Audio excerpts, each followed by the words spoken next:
Assalamualaikum warahmatullahi wabarakatuh. Kali ini pengetesan mesin CNC plasma rotari atau plasma 4 aksis dengan material pipa ketebalan 2 mili.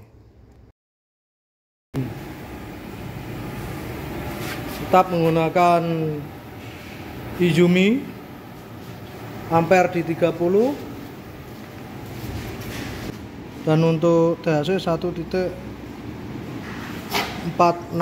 Baik, langsung saja kita mulai. Bismillahirrahmanirrahim. Oke, alat sudah mulai bergerak.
Baik, pengerjaan selesai, kita lihat hasilnya.